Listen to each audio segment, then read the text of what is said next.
So the amygdala is the part of the brain that allowed us to learn for the first time. It's what separates us from animals who are simply instinctual.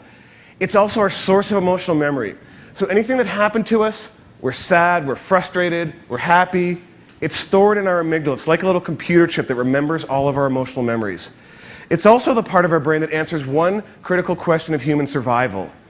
Does anyone know what that question is? Fight or flight. Exactly. It's the part of our brain that responds when we perceive a threat. Now we're going to come back to the amygdala, but I also want to share with you the part of the brain you're more familiar with, your neocortex or new brain. That's where your IQ resides. It's also the site of our prefrontal lobe, which is where we have our working memory. Working memory is where we hold our thoughts. If you're computer savvy, it's where we hold our RAM. If you're not computer savvy, forget what I just said. Okay?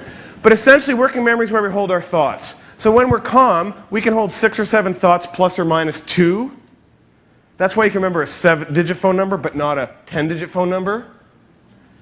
So everybody has 6 or 7 thoughts plus or minus 2. So when you're calm, somebody says something to you, you can access something from long-term memory, you can read something on a piece of paper, you can form a complex thought, see options, and respond, all very, very quickly. We have an incredibly fast processor. Our brains are incredibly fast. Okay? So remember this about the neocortex, our working memory. In the design of the human brain, which of these two parts, the amygdala or the neocortex, do you think responds to a perceived threat first?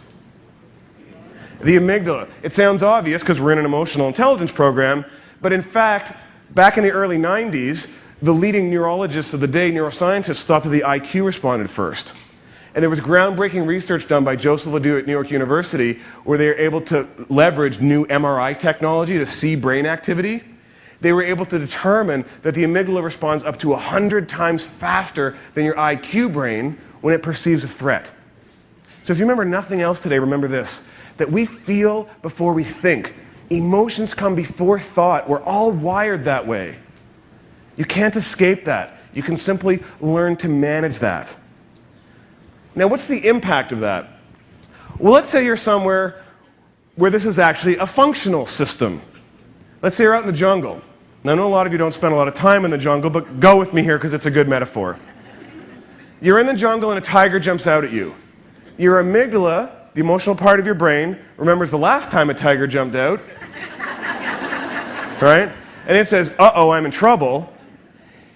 It starts to cause the release of chemicals that cascade through your body, adrenaline, cortisol. Blood moves to the major muscle groups, your heart rate increases, your breathing shortens, you're ready for fight or flight. In addition, the amygdala causes the release of chemicals into your brain that takes that working memory and starts to reduce how much working memory you have. It stops complex thought. Have you ever heard somebody say, I was so angry I couldn't think straight? That's exactly what's happening. Have you ever had a difficult conversation with a spouse or partner and 20 minutes later thought, oh, why didn't I say this and why didn't I say that? You think of all the good comebacks? Right? Because in that moment, you didn't have all of your working memory. You couldn't think clearly. And it makes sense. The amygdala doesn't want you thinking. The tiger's jumping out doesn't want you thinking, gee, I wonder what kind of tiger that is. It just wants you to stand and fight or run for the tree. Okay? So the amygdala does what we call hijacks your thinking mind. Literally, we call it an amygdala hijack. And it can take your thinking mind and move you to a default behavior that may or may not be skillful. And it can be hallmarked by a strong emotional response. It can be very sudden. And when the dust settles, that's when you think, ooh, you know, why did I say this? Right? Why did I do that? You know, for me, for an example, when I was first learning this, if I was feeling overwhelmed, I was, not managing my time really well, I was in a meeting and there was a lot going on and somebody was explaining something that was taking them a long time to explain, right? And I'm smart, so I know what they mean. So what do? I interrupt them to let them know that I know what they mean? Yeah, how well does that connect me with them when I interrupt people? But in that moment, that's my default behavior, right, that I've learned. So it's really important that we understand that when we are triggered emotionally, right, that email comes in, ooh, it triggers us, type, reply to all, right? And then 20 minutes later you think, maybe I shouldn't have sent that email, right? But we were being driven to a default behavior. Our emotions were hijacking our thinking mind and moving us to a default behavior, okay? So that's why we say with such certainty that emotions drive behavior. Remember I said at the beginning, our emotions literally can force us into behaviors that may not be skillful.